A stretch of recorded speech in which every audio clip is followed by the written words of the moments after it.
Olá, estudantes, tudo bem? Aqui é o professor Denis e esta é mais uma aula do nosso curso de Circuitos Elétricos para Engenharia. Na aula de hoje, nós continuaremos nosso estudo dos circuitos de segunda ordem, completando ele, de certo modo, com aqueles que possuem resposta forçada senoidal. A bibliografia para a aula de hoje é o livro do Dorff, de Introdução aos Circuitos Elétricos, e o livro do Nilsson, de Circuitos Elétricos. Então, vamos lá? Bom, nós, de certo modo, já estudamos tudo isso em aulas anteriores. Nas últimas aulas, nós estudamos circuitos de segunda ordem que possuíam fontes externas no circuito para t maior do que zero, certo? No entanto, nesta aula, nós vamos estudar um caso muito particular e muito interessante, que é quando essas fontes têm uma forma de onda senoidal, tem uma função seno ou cosseno. Ou seja, a tensão ou a corrente dessas fontes varia de acordo com essa função seno ou cosseno. A princípio, o método de solução é o mesmo que a gente também já estudou há algumas aulas atrás no circuito de primeira ordem com fontes senoidais, como veremos aqui. A gente vai ver que quando a resposta natural do circuito for subamortecida, aí a gente vai ter uma diferença importante, porque no circuito de primeira ordem a resposta natural é sempre uma exponencial, mas nos circuitos de segunda ordem é possível que essa resposta seja senoidal também. Quando ela é senoidal, a gente chama ela de subamortecida. E nesses casos, a gente vai ter um seno e cosseno em ambas as respostas. A gente vai ter senos e cossenos na resposta natural e na resposta forçada. Por ter essa relação, tem senos e cossenos nas duas, é que em condições muito especiais, a relação entre as frequências naturais e forçada vai poder produzir o famoso efeito de ressonância, que é tão importante em qualquer ramo da engenharia. Quem nunca viu, da ponte de Tacoma, pode ver um efeito de ressonância muito famoso em sistemas mecânicos.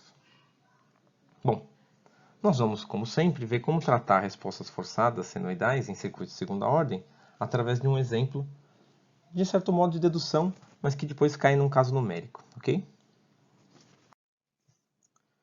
Antes disso, vamos fazer uma recapitulação a jato aqui, uma recapitulação bem rápida. O que a gente já viu sobre respostas forçadas? Então, todo circuito que tem fonte externa, seja ela senoidal ou não, são representados por EDOs não homogêneas. Uma vez que a EDO é não homogênea, a resposta completa precisa ser calculada em duas partes. Primeiro eu calculo a resposta natural, depois a forçada, ou tanto faz a ordem, mas então eu somo as duas para encontrar a resposta completa. E só na resposta completa aqui é que eu aplico as condições iniciais, ok? Bom, então vamos ao nosso exemplo. Temos aqui o nosso velho amigo, né? Nós já tratamos muito desse circuito, é um circuito RLC série. Bom, o enunciado diz então que a chave está na posição 1 há muito tempo, e depois muda para a posição 2, para quando o tempo é exatamente igual a zero. No circuito para t maior do que zero, ou seja, da posição 2, eu tenho agora uma fonte, V1, explicitamente senoidal. De fato, a forma de onda dela vai ser esta aqui, ó. V1 é o V máximo cosseno de ωf, que é a frequência forçada, vezes o tempo. Pede-se aqui para determinar a tensão do capacitor em função do tempo. E claro, tudo que isso acarreta. Os dados desse circuito estão aqui. Então, a fonte para o circuito de T menor que zero é 10 volts. A frequência forçada é 40 radianos por segundo, a velocidade angular. O V máximo é de 5 volts. A resistência do circuito para T menor que zero é 1K.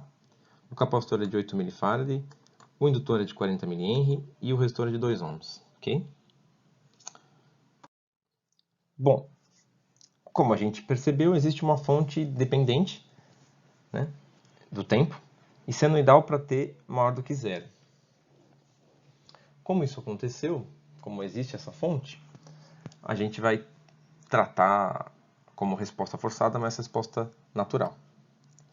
Nota que esse circuito, a gente vem carregando ele como um exemplo ao longo das últimas 3 aulas. Então, nós estamos aqui na aula 11, né? Então, na aula 8, na aula 9 e na aula 10 nós tratamos desse circuito. Portanto, dessa vez a gente não vai recapitular de novo o equacionamento dele. A gente vai começar da sua representação matemática, ok? Se você não se lembra dessa representação matemática aqui e nem de como encontrar as condições iniciais, basta ir numa das aulas anteriores. Em todas elas a gente recapitulou, ok? Muito bem. Então, a EDO desse circuito é essa daqui, ó, em termos da tensão do capacitor. D2VC dt2 mais R sobre L dVC dt mais 1 sobre LC VC é igual a V1 sobre LC. Seja V1 quem for, né? Independente de que função ele tem no tempo, por enquanto eu só estou tratando como V1. Dependente do tempo, um V1 de t. A corrente no indutor tem uma relação com a tensão do capacitor, porque eu preciso da relação entre as duas variáveis de estado. A relação entre elas é bem simples. A corrente no indutor é o valor da capacitância vezes dVc dt. A corrente no indutor, para quando o tempo é menor que zero, ou seja, a condição inicial da corrente no indutor é zero. E a tensão no capacitor, para quando o tempo é menor que zero, ou seja, a condição inicial do capacitor é V0. Ok? Seja ele quem for, desde que seja constante. Bom, desse caso, em vez de partir, por exemplo, completamente numérico, a gente tem os valores, mas a gente vai tentar avançar o máximo possível de forma literal. E só quando a gente perceber que está na hora de ir para as contas, a gente realiza os valores e termina o exemplo de forma numérica. Isso vai ajudar a gente para uma análise posterior. No entanto, como é um circuito de segunda ordem, para poder fazer uma análise literal, eu primeiro preciso voltar aos números para descobrir que tipo de resposta o circuito vai ter. Se o circuito vai ter uma resposta superamortecida, criticamente amortecida ou subamortecida. Isso é muito importante. A gente já viu também na segunda aula de circuito de segunda ordem, ou seja, na aula 9. A gente viu na aula 9 que se a resistência for maior do que 2 vezes raiz de L sobre C, a resposta é superamortecida. Se ela for igual a 2 vezes raiz de LC, é criticamente amortecida. E se ela for menor do que 2 vezes raiz de LC, é subamortecida. Você lembra? Se não, eu convido vocês a ir lá e olhar essa aula, por favor. Bom, nesse exemplo, a gente vai notar que a resistência é menor do que 2 vezes a raiz de L sobre C. Porque 2 vezes a raiz de L sobre C é 2 vezes a raiz de 40 mH, né, 0,04, dividido por 8 mF, 0,008. Feito essa conta, isso vai dar 4,47 ohms e a resistência do circuito é de 2 ohms. Então, eu tenho um caso em que a resistência é pequena, é menor do que 2 raiz de L sobre C. Sempre que eu tenho uma resistência muito baixa, o amortecimento acaba ficando muito pequeno e dá tempo do circuito oscilar, lembra? Portanto, a resposta é subamortecida. Ok?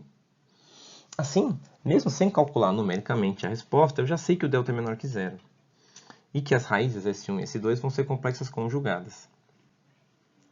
Bom, para determinar a forma literal dessas raízes, eu vou partir da EDO e vou montar o meu polinômio característico.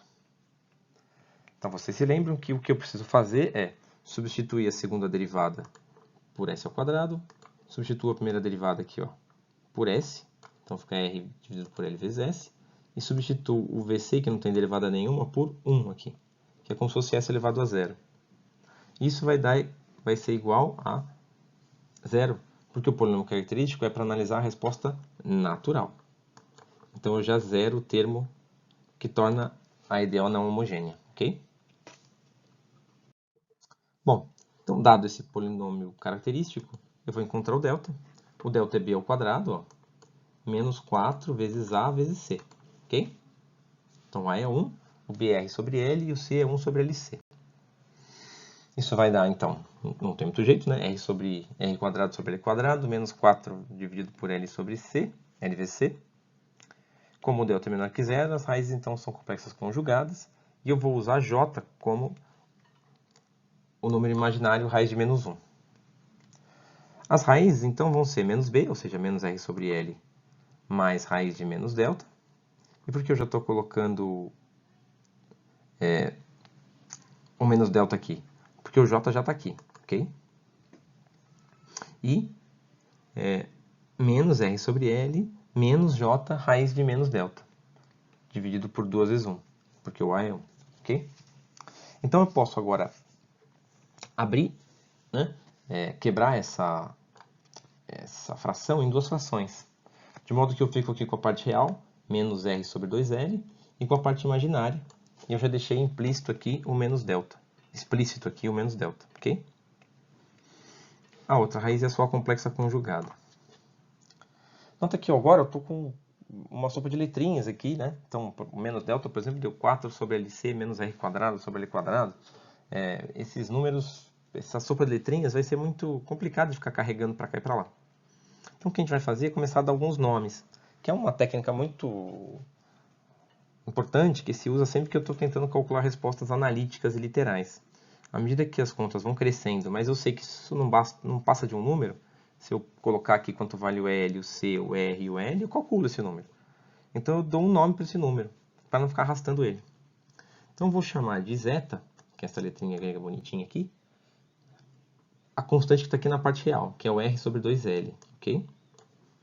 E vou chamar de ômega n, porque no fundo ele é a frequência natural, a raiz de 4 sobre LC menos R quadrado sobre L quadrado dividido por 2, ok? De modo que então eu posso escrever as duas raízes como S1 é igual a menos zeta mais J ômega n e menos zeta menos J ômega n, ok? Esse zeta ele é muito importante, ele é um fator de carga, ok? Mas futuramente, quando a gente for estudar esse circuito do ponto de vista de resposta em frequência, esse zeta vai voltar. Bom, nós já estudamos exaustivamente, na aula 10, como construir essa resposta, ok? Uma vez tendo as duas raízes, aqui, sendo, claro, o zr sobre 2L e o ômega n, esse número aqui, a solução proposta pode ser, lembra, naquela forma de duas exponenciais complexas, mas é mais simples tratar dessa forma aqui, ó. Então vai ser uma exponencial real multiplicada por uma soma de senos e cossenos, e nessa soma é que aparecem as duas constantes que eu preciso determinar via condições iniciais, ok? O cosseno vai ser de ômega nt e o seno vai ser de ômega nt, ok? Sendo ômega n a gente já determinou. E o exponencial vai ser menos zeta-t, tudo bem? Vamos aproveitar e já calcular quanto vale numericamente essas constantes e deixar aqui guardado. Na hora que a gente precisar, a gente já vem aqui e coleta esses números. Então, o zeta vale R sobre 2L, então 2 dividido por 2 vezes 0,04, portanto vale 25 segundo a menos 1. Que número simpático, não? 25. O ômega n melhor ainda. O ômega n, então, vai usar um L de 40 mH, um C de 8 mF, um resistor de 2 ohms, e ao efetuar essa conta toda, vocês vão chegar que o ômega n vale 50. Okay? 50 radianos por segundo. Tudo bem? Então, a nossa solução natural já está aqui. Mas o foco da aula de hoje não é a resposta natural, mas sim a forçada. A gente aproveitou ela para fazer ela literal, porque agora a gente vai tentar fazer a mesma coisa com a forçada. Vai carregar ao máximo possível a solução literal. Bom, para tratar a resposta forçada, eu volto para a minha EDO completa e já vou substituir quanto vale o V1 aqui. Ó. O V1 é Vm cosseno de WF. Na hora de propor uma solução, eu olho para cá, ok? E não importa que tenha esse 1 sobre LC, isso tudo eu vou encarar como uma constante, certo? É como se eu estivesse olhando e vendo uma constante vezes cosseno de WFT, de ômega FT, né? E a gente vai propor uma solução na forma de soma de senos e cossenos, com a frequência da estação forçada.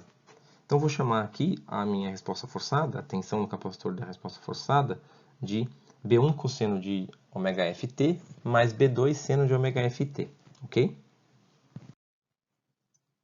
Bom, só recapitulando rapidamente, né? O que a gente já estudou lá no circuito de primeira ordem. Essa resposta aqui, apesar de eu ter só um cosseno lá na estação forçada, eu preciso de uma soma de senos e cossenos. Isso é necessário para dar conta da fase, justamente.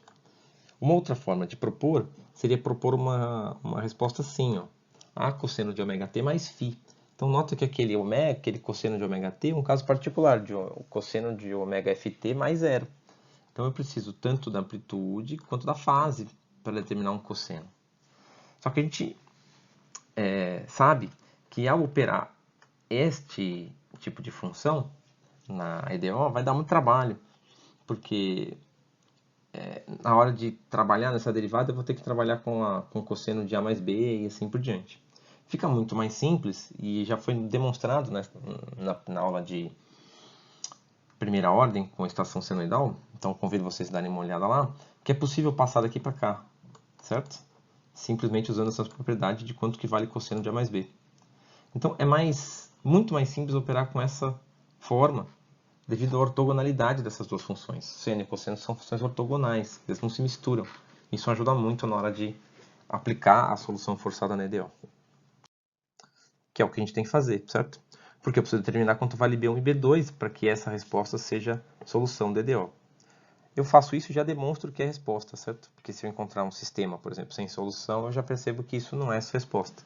Que essa solução proposta não é uma resposta possível. Então, para demonstrar que ela é resposta e já encontrar as constantes, eu pego esta solução aqui e substituo nessa EDO. Simbolicamente vai ficar assim, ok? A segunda derivada da resposta forçada, a primeira derivada da resposta forçada e a própria resposta forçada. Então, note como eu tenho essas derivadas e essa não é uma função tão pequenininha, é fácil de calcular as derivadas primeiro, separadinho, tá bom? Então, a primeira derivada é a derivada de B1 cosseno de ômega ft mais B2 seno de ômega ft. Eu preciso derivar, essa derivada não é uma derivada difícil, porque é uma derivada da soma, então é a soma das derivadas. Na hora de derivar o cosseno, isso vai dar menos seno, e eu preciso usar a regra da cadeia e fazer a derivada de ômega ft, isso vai dar ômega f, ok? Então vai dar menos B1 seno de ômega ft mais ômega f, quer dizer, vezes ômega f, mais a derivada do seno. A derivada do seno, então o B2 fica para fora, a derivada do seno é cosseno, sem mudar o sinal, ômega ft, claro, e ômega f, porque eu tenho que usar a regra da cadeia. Então a primeira derivada está calculada aqui, ó. Agora eu pego ela e coloco para derivar de novo, porque eu quero calcular a segunda derivada, tudo bem? Então eu vou fazer isso. Ao fazer isso, a derivada do seno vai virar cosseno. E a derivada do cosseno vai virar seno, olha que interessante. Eu volto, né, de algum modo. Só como eu aplico a regra da cadeia, aparece de novo um ômega f. Já tinha um aqui. Então vai dar um ômega f ao quadrado, ok? Se você olhar com calma, quanto que era a função inicial, ela está escrita aqui, ó, dentro da derivada. Note que basicamente isso aqui é menos ômega f ao quadrado vezes a resposta forçada, ok? A gente pode escrever dessa forma, mas não ajuda, porque a primeira derivada não tem desse jeito. Então, a menos que a minha EDO fosse incompleta, ou seja, que a resistência fosse zero, aí eu poderia usar isso. Como a resistência não é zero, não adianta muito. Então, eu não vou usar essa forma. Mas, de fato, isso aqui é menos ômega f ao quadrado vezes VC forçado. Agora que eu tenho as duas derivadas, eu vou voltar na EDO. Vai ficar grande, mas a gente não tem medo de equação grande. Ó, aqui está a segunda derivada, certo? R vezes L vezes a primeira derivada, mais 1 sobre LC vezes a própria função forçada. Isso é igual à estação forçada de fato, onde tudo começou. Vm cosseno de WFT LC. Então vocês lembram, né? Essa é a razão pela qual a gente usa essa resposta na forma de soma de senos e cossenos. Na hora de resolver essa equação, eu separo ela em duas. Porque tudo aquilo que multiplica o cosseno tem que ser igual, e tudo aquilo que multiplica o seno tem que ser igual nos dois lados da equação. Senão eu não vou encontrar uma solução, porque o seno e o cosseno são ortogonais, eles não se misturam. Ok? Então eu venho e construo duas equações com os coeficientes. É por inspeção mesmo, certo? Então eu vou começar fazendo a equação dos coeficientes dos senos. Então eu venho aqui na minha equação, ó, o primeiro seno é esse. Quem multiplica esse primeiro seno? B2 ômega f ao quadrado com sinal negativo. Então menos B2 ômega f ao quadrado. Aí eu venho para o próximo e encontro outro seno aqui. Quem multiplica esse seno? Né?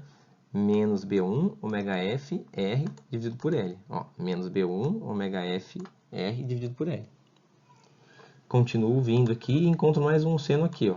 Então vai dar o coeficiente desse seno B2 dividido por LC. Positivo. E não tem seno desse lado da equação, então é igual a zero. Ok? Faço a mesma coisa para os cossenos. Façam com calma aqui. Ó. Menos B1 ômega f ao quadrado. R sobre L, B2 ômega f, positivo. E B1 sobre LC. Só que dessa vez isso é igual a um número mesmo, Vm sobre LC. Ok? Maravilha. Com as duas equações, com a equação dos coeficientes dos senos e coeficiente dos cossenos, eu monto o meu sistema. Nota que nas duas equações, na de cima eu tenho B2 duas vezes e na de baixo eu tenho B1 duas vezes. Então vou colocar em evidência, tá bom? E olha como fica bonitinho, como é um sistema muito simétrico, né? A matemática tem suas belezas aqui, tá vendo? A primeira equação é ωFR sobre L vezes B1, só que é negativo. Mas os dois fatores que multiplicam B2 é 1 sobre LC e menos ωF ao quadrado. Então fica assim, ó, igual a zero, a equação dos senos. Na dos cossenos, coloca o B1 em evidência para você ver o que aparece. Ah, é uma coisa, tá vendo que legal? Ó, igualzinho, certo? Então ficou igual. E quando eu olhar para o B2, é o mesmo fator do B1, só que com o sinal diferente. Tudo bem? ωF sobre ωFR dividido por L. E aqui eu tenho um fator, né? VM sobre LC, ok? Então nota que tem muitos números muito recorrentes aqui, certo ou não? Tem muito número muito recorrente, incluindo um R sobre L que a gente já chamou de zeta, só que a gente chamou R sobre 2L de zeta. Então eu vou usar o zeta como R dividido por 2L, de novo, e vou dar um nome para isso aqui, ó. Isso aqui é muito importante e alguns de vocês já devem até ter visto. A frequência de ressonância de um circuito LC é 1 sobre LC. É raiz de 1 sobre LC. Né? O ômega. Se eu quiser a frequência em hertz, eu tenho que fazer 1 sobre 2π disso. Mas como o que eu tenho aqui é 1 sobre LC, eu vou chamar isso de ômega ao quadrado, tá bom?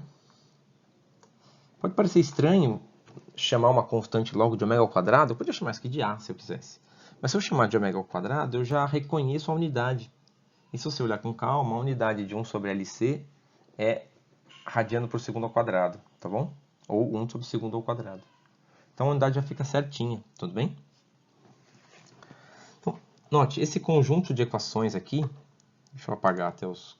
que está meio esquisito, que está com essa cara toda estranha. Ao utilizar essas duas constantes aqui, ao renomear elas, eu fico com um conjunto, na minha opinião, muito mais simpático. Então, este fator aqui, essa subtração, vai virar uma subtração de velocidades angulares, né? Ou a gente, às vezes, quando chama de frequência por força do hábito, ao quadrado, certo? Isso mostra como as unidades são iguais, tá vendo? Tinha que ser mesmo, é uma subtração, não é? E esse fator aqui vai permanecer ωF, mas vai ficar bonitinho, ó, menos 2ωF zeta, ok? E aqui mais 2ωF zeta. E até esse termo aqui também vai ficar mais bonitinho, tá bom? Ficou simpático o meu sistema, vai. E se eu quiser é só voltar e calcular todos esses números, não há problema nenhum.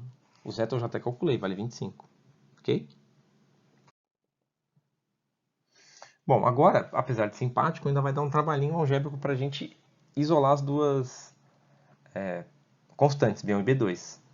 Mas como eu falei, a gente não tem medo de trabalho algébrico, a gente simplesmente faz com calma, não importa se ficar grande ou pequeno, tomando cuidado para não errar. Então como é que eu faço para resolver esse sistema? Eu aproveito que na primeira equação não há coeficientes e deixo uma constante em função da outra.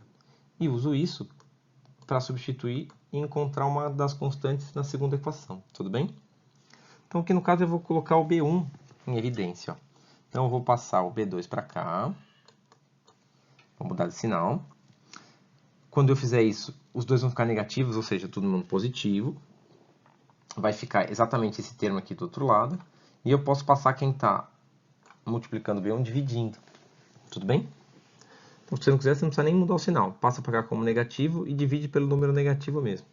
Ó, vai ficar assim, ó, a relação entre B1 e B2. Tudo bem? Olhem com calma aí. Perfeito. Agora, eu vou pegar esse pequeno trambolho aqui, certo? Claro, junto com o B2. E vou substituir aqui enquanto vale B1. Nota que o que eu tenho aqui, ó, é ômega ao quadrado menos WF ao quadrado. E o B2 é ômega ao quadrado menos WF ao quadrado. É o mesmo número aqui, certo? Então, quando eu substituir, eu já vou botar ele ao quadrado, tá bom? Então, não vai não vou colocar assim, ó, parênteses vezes parênteses. Eu já vou colocar eles ao quadrado aqui, ó. e dividido, claro, por 2WF zeta, tá bom? Então, esse termo aqui, ó, ficou assim. Se você olhar com calma, você vai concordar comigo, tá bom? O resto não muda. Esses dois termos não precisam mudar. Tudo bem? Maravilha. Agora, o que eu vou fazer? Eu vou passar multiplicando a equação inteira por 2WF zeta, para ficar todo mundo sem coeficientes nenhum. Como aqui já é 2WF zeta, vai ficar 2WF zeta ao quadrado, olha que simpático, né? Só aqui que não vai ficar tão bonitinho, vai ficar 2WF zeta ômega 0 ao quadrado Vm. É um monte de... é uma sopa em letrinhas, mas isso é um número, tá bom? Isso tudo é um número. X, mas é um número. Ok? Agora é só calcular quanto vale o B2, tá bom? Eu vou fazer isso de uma vez só e vamos ver se vocês me acompanham aqui. Ó, eu vou colocar o Vm para fora, porque ele é uma constante muito separada. É ele que vai dar a própria dimensão do B2. Depois eu vou deixar isso aqui, ó, em cima, como numerador. Tá aqui. E o denominador, eu vou ter que colocar o B2 em evidência. Vai dar esse termo mais esse. E eu passo isso tudo dividindo, ó. Tá bom? São dois termos com quadrado. Ômega 0 ao quadrado menos WF ao quadrado. E 2WF zeta ao quadrado. Ok? Ficou meio grande, mas tem uma certa elegância nesse equacionamento aqui, vocês percebem? Bom, ficou tão bacana que agora basta substituir, né? Eu pego esse aqui e substituo aqui, ó. Tá bom? De novo, dei uma boa olhada em como está essa equação, não é? Ó, ela aparece com 2WF zeta aqui embaixo. Como tem 2WF zeta aqui em cima, isso cancela. Tudo bem? Ó, como vai ficar o B1? O B1 vai ficar o que vinha da equação e quanto vale o B2. Ok? Muito bem. Então, note que este 2WF zeta de cima cancela com o 2WF zeta de baixo. E fica só o ômega 0 quadrado em cima e o que vem da equação, o ômega 0 quadrado menos WF ao quadrado. De modo, então, que o B1 vai ficar assim, ó. Tudo bem? Eu só troco um fator pelo outro. Eu troco o 2WF zeta do B2 pelo ômega 0 ao quadrado menos ômega F ao quadrado. Tá bom? Conseguimos, com certo esforço, devo admitir, carregar de forma literal quanto valem as duas constantes da resposta forçada. Ok? Bom, como eu falei, a gente ia carregar até um certo ponto, né? Agora já está na hora da gente calcular e ver quanto valem essas duas constantes, para a gente poder continuar as contas sem tanto esforço. Então, apesar de serem expressões grandes, ele é um número, certo? Não. E é uma combinação só de 4 termos. Zeta, ômega F, ômega 0 ao quadrado e Vm, tá bom? É uma proeza do ponto de vista matemático, eu devo admitir, não é? Essas contas todas terem chegado numa combinação só de tão poucos fatores. Então vamos calcular esses valores numéricos. Como a gente ainda não tem ômega 0 ao quadrado, vamos calcular e vai dar 3,3 vezes 10 a terceira, tá bom? Aí aqui é substituindo. 2, ômega F é 40, zeta é 25 e ômega 0 ao quadrado 3,3 10 a terceira, tá bom? Aqui então fica 3,3 10 a terceira menos 40 ao quadrado, ó. E aqui de novo também 2, 40 e o zeta que é 25, tá bom? Muita calma. Procurem fazer numa planilha, no Scilab, no MATLAB, ou numa calculadora com muita calma, com cuidado. Vocês devem encontrar 6,25 10 a sexta em cima, 2,33 10 a sexta, mais 4,00, né? 10 a sexta embaixo. Vezes 5, que é o Vm. Tá bom? Então, isso vai dar uma razão, uma proporção do Vm, ó. 0,988 Vm, tá bom? Então tá 4,94 volts, porque o Vm é 5, né? Tá bom? Faço a mesma coisa para o B1, né? Só vai mudar o fator aqui de cima, o numerador é igual. Então já aproveito ele aqui, ó. Já uso ele aqui. Né? O denominador é igual, só muda o numerador. Isso vai dar 0,753 do Vm. Então uma proporção um pouquinho menor. no caso 3,77 volts. Ok, então agora a gente tem a nossa solução forçada, eu já vou substituir também as frequências que valem 40 radianos por segundo. E, por consequência, agora eu tenho a resposta completa. Eu conheço a resposta natural, que está aqui, e a resposta completa. Vou somar as duas e vou ter essa expressão aqui com 2 cossenos e 2 senos. Note que eu não posso misturar elas, porque um cosseno é de 50 radianos por segundo e o outro de 40. A frequência natural não bateu com a frequência forçada, ok? Bom, a gente ainda precisa considerar as condições iniciais para determinar a 1 e a 2, ok? Mas antes disso, a gente tem que fazer um outro esforço matemático aqui e calcular quanto vale a corrente no indutor baseado nesta tensão aqui do capacitor, que tem esse montão de termos. Lembra que é uma derivada, então tome derivar essa bicha aqui, certo? Então, o IL é C dVC dt. Então, o C é 8 mili e a derivada desse bichão todo aqui. A derivada vai dar um pouquinho de trabalho, principalmente da parte natural. A gente já fez ela há 2 aulas atrás. Então, essa derivada aqui dessa parte natural, eu vou ter que usar a regra do produto primeiro. Então, é a derivada da exponencial, que vale isso aqui, ok? Vezes o termo dos cossenos, mais a exponencial, vezes a derivada dos senos e cossenos, ok? Muito bem. A derivada do cosseno vale menos seno, certo? E a derivada do seno vale cosseno. A frequência sai para fora. E vai ficar aqui menos 50 e mais 50, tá bom? Depois é só uma soma para a parte forçada. Então a derivada da forçada é mais simples, né? Não tem exponencial nenhuma. A derivada do cosseno dá menos seno e aparece esse 40. E a derivada do seno dá cosseno e aparece esse 40 aqui, ok? Muito bem. Agora, o que eu devo fazer é terminar de simplificar o máximo possível, né? Eu consigo pelo menos agrupar os termos aqui em que aparecem o seno e o cosseno de 50t, ok? Como o exponencial aparece em todo mundo, eu vou colocar ele em evidência. Como 0,08 realmente para a solução inteira está mais em evidência ainda, sob chave. Aqui no colchete eu vou colocar toda a resposta natural, tá vendo? Exceto o exponencial, claro. Então eu vou agrupar esse menos 25 daqui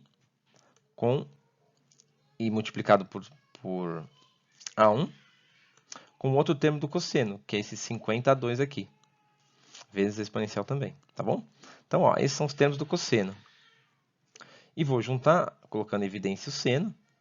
Então, vai dar menos 25A2 vezes o seno e menos 50A1 vezes o seno também.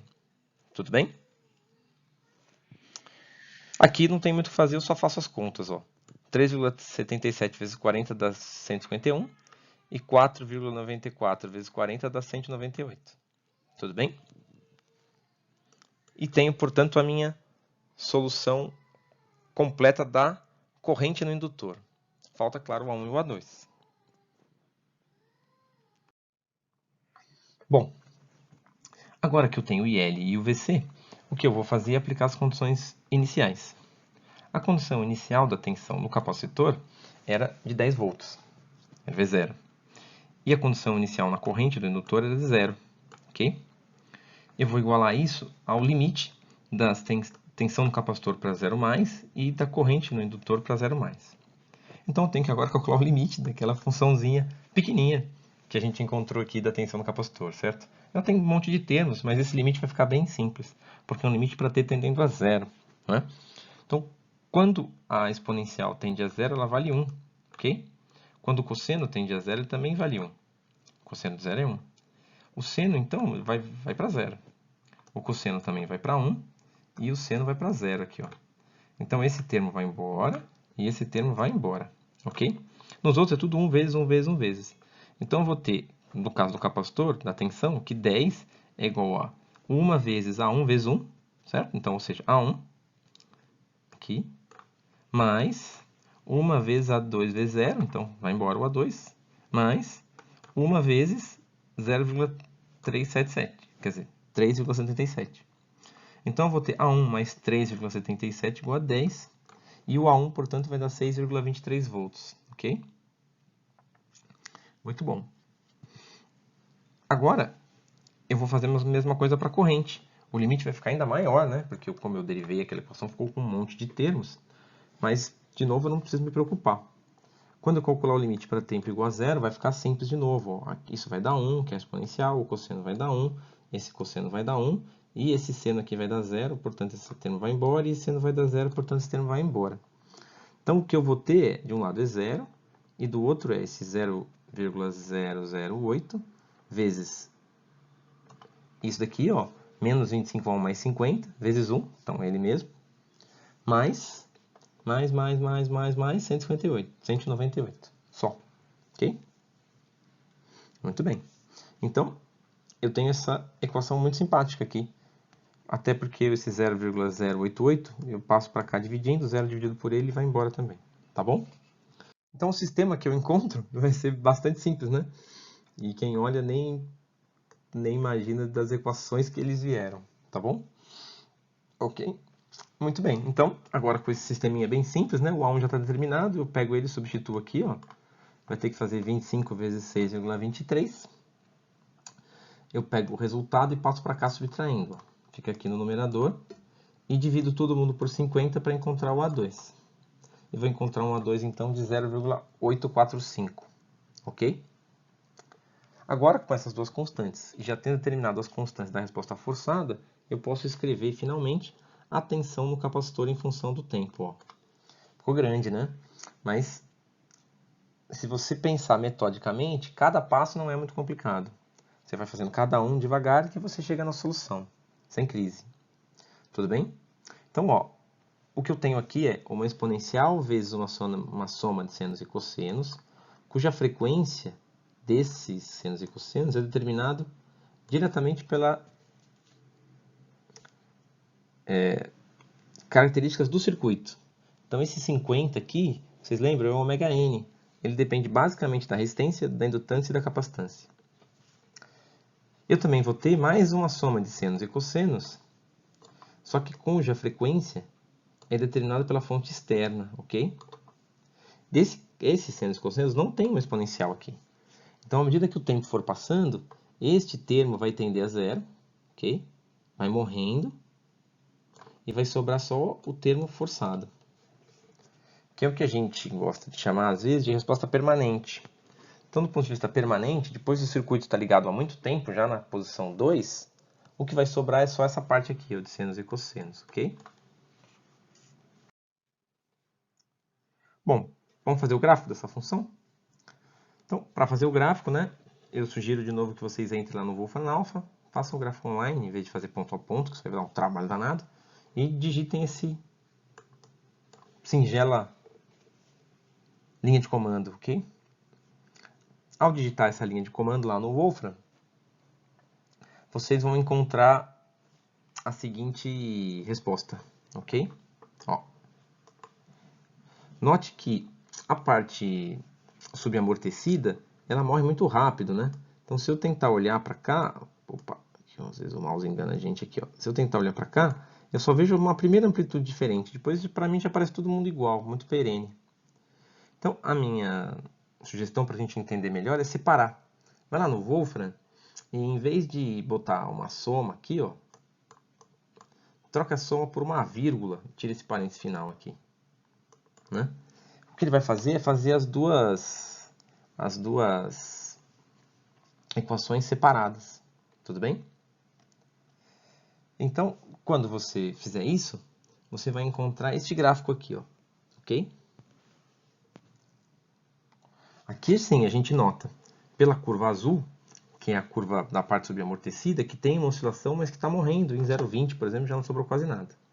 Claro, né? Eu mudei para 0,2 aqui, tá bom? Na hora que eu fiz de novo. E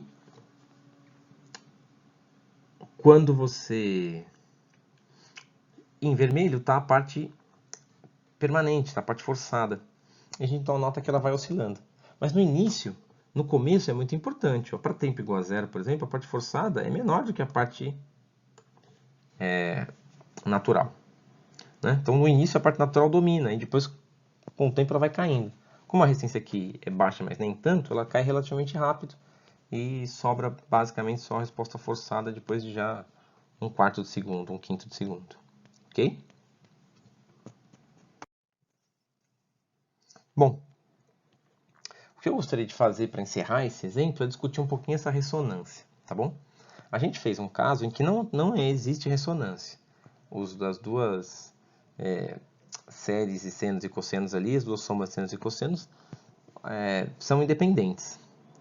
No entanto, se a gente voltar para aquelas equações literais de B1 e B2, e aqui está alguns porquês eu fiz literal dessa vez, tudo, e eu vou impor duas condições importantes para a ressonância. A primeira é que a fonte externa combine com o circuito, que é o mais difícil, é a mais importante. Então, existe uma frequência de ressonância natural do circuito, que é o ômega zero. Eu vou iniciar impondo isso, que o ômega F seja igual ao ômega zero. Ao fazer isso, e olhando para quanto vale o B1 e B2, a gente nota que o B1 vai dar zero, tá vendo? Porque embaixo eu tenho uma soma, isso aqui vai dar zero, mas isso não. E em cima, isso aqui vai dar zero. Então, o B1, para quando o WF é igual a W0, né? Para quando o ômega F é igual a ômega zero, vai dar zero. O B2, por outro lado, esse termo aqui vai sumir, mas não tem essa subtração lá em cima, no numerador. Então, eu vou ficar com 2 ômega F zeta ômega zero ao quadrado dividido por 2 ômega F zeta ao quadrado. Então, este pedaço aqui, ó, cancela parcialmente com esse, não é? Eu corto de cima e corto o quadrado aqui, ó. Tudo bem? Então, eu vou ter que, para quando o ômega F é igual a ômega zero, o B2 vai dar ômega zero ao quadrado dividido por 2 ômega F zeta, Vm. Tudo bem? Como ômega F é igual a ômega zero, né? A gente esquece. Eu posso simplificar mais um pouquinho, tirar o ômega F daqui e tirar esse quadrado. Então, eu vou ter isso aqui, ó, ômega zero dividido por 2 zeta vezes Vm. Nossa, ficou simples, né? Simplifica muito quando eu estou numa condição de ressonância, as contas. Mas eu não estou interessado em simplificar as contas, eu estou interessado em saber o que acontece com o circuito. Agora, eu vou fazer com que a resposta, a frequência natural do circuito também seja ômega zero. Para que isso aconteça, para que a frequência natural tenda a ômega zero, voltem lá e olhem se vocês quiserem, né? Quando a gente estava equacionando o delta, se o zeta tender a zero, ou seja, se o R tender a zero, a frequência de oscilação vai ser só 1 sobre raiz de LC, né? Em radianos por segundo. Eu vou cair no caso criticamente amortecido. Tudo bem? Ou seja, aquele caso em que não tem energia sendo dissipada pelo resistor. Ao fazer isso, o meu B2, que já valia ômega zero sobre 2 zeta, agora vai passar a valer ômega zero sobre 2 vezes zero. O zeta está indo para zero. Então, este termo do B2 simplesmente vai tender para infinito, certo? Infinito, olha só. Significa que a amplitude da resposta forçada vai crescer, crescer e crescer até bater algum limite do circuito, tá bom? Isso acontece, se a gente pensar, é porque a energia dessa fonte externa ela começa a se acumular no indutor, no capacitor. E não tem para onde dissipar essa energia, ok? Ela não volta para a fonte, porque está ressonante, e não dissipa, porque a resistência é zero. Então, como o B2 tende para infinito, a própria tensão no capacitor vai tender para infinito, a corrente no indutor vai tender para infinito, vai todo mundo lá para infinito, né? E aí acontece, se for um sistema mecânico, por exemplo, a amplitude das oscilações crescem, crescem, crescem até destruir o sistema. E aqui também, né? Essas tensões vão crescer até queimar um capacitor ou um indutor, ok? Ou a fonte. Então, a gente conseguiu ver, ao menos de forma qualitativa, qual é o efeito da ressonância num circuito LC, ok? Muito bem, puro. Bom, feito toda essa análise, resolvido esse exemplo, eu gostaria de deixar para vocês aqui então 2 exercícios.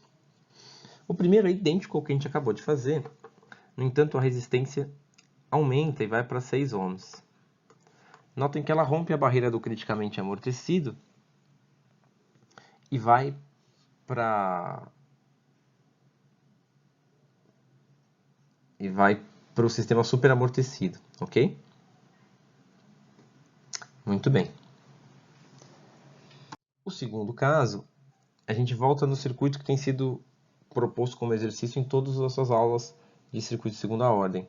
É um circuito RLC paralelo, excitado por uma fonte corrente e dessa vez excitado por uma fonte corrente senoidal, tá bom?